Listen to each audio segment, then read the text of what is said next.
We all kind of take the internet for granted, right? It just feels solid. It's always on, always there for us.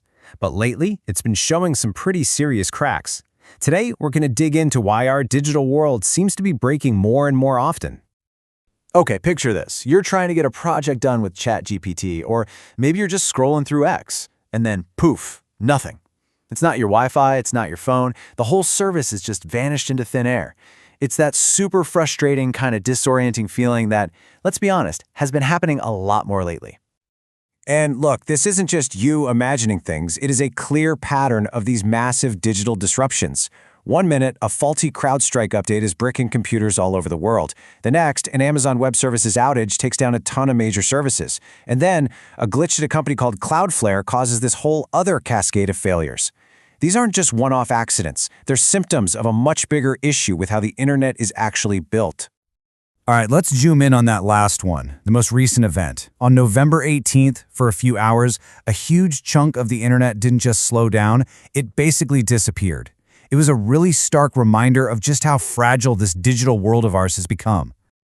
I mean, the sheer range of services that went down was just staggering.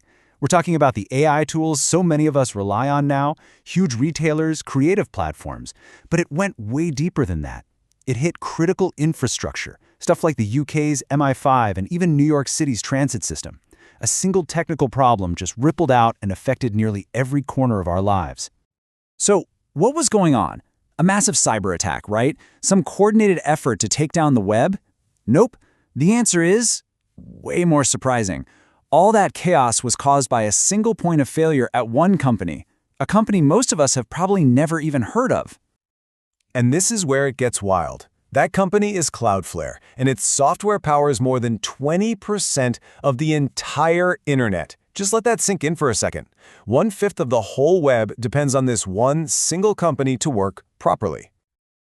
Professor Alan Woodward from the University of Surrey, he just hits the nail on the head. He calls Cloudflare the biggest company you've never heard of. It's this invisible giant, a critical piece of our infrastructure that's just hiding in plain sight, and its health is directly tied to the health of the entire web.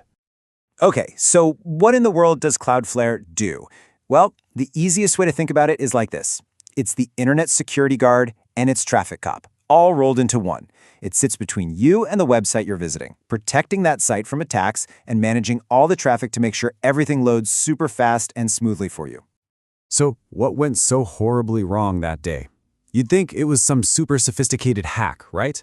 Nah, it was a simple, boring software bug. See, a special file that's designed to manage online threats, it just automatically grew too big, way behind its limits. And that one oversized file was enough to crash the entire system, leading to that massive outage.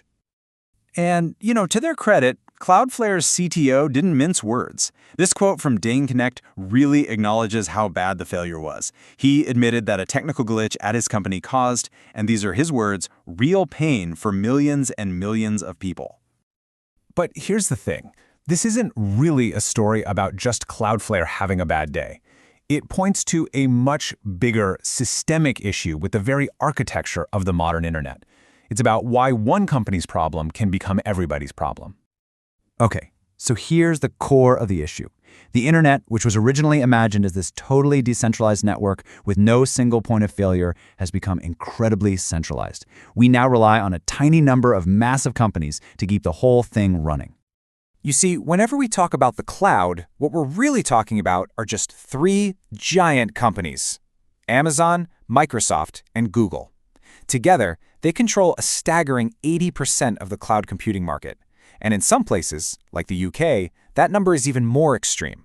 That, right there, is what centralization looks like. So, how in the world did we get here? Well, it was a massive technological shift, all driven by cost and convenience. We went from a world where every company had its own servers humming away in a back closet to a world where they just rent immense computing power from these giants who operate data centers the size of small cities. And that's the trade-off, isn't it? In the old days, with the on-premise model, if a company's server went down, well, only that one company went offline. The problem was contained. But now, in the cloud era, everyone is just renting space from a provider like Amazon. It's super efficient, for sure, but it also creates a massive single point of failure. A problem at Amazon can now take out thousands of totally unrelated services all at the same time. And that, right there, is the double-edged sword of centralizing everything. It's incredibly efficient, but it's also incredibly fragile.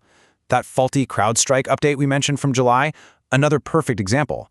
Because it was delivered through the cloud, it didn't just affect one or two computers, it instantly caused millions of devices all over the globe to fail, all at once. So all of this, it kind of points to a pretty sobering reality about our digital world. All the convenience and power we enjoy comes at the cost of this hidden fragility. So what does that really mean for our future? Which brings us to the big question, right?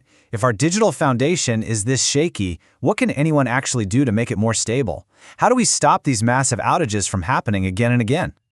All right, so what's the fix? Well, for companies, the path forward is all about investing in resilience.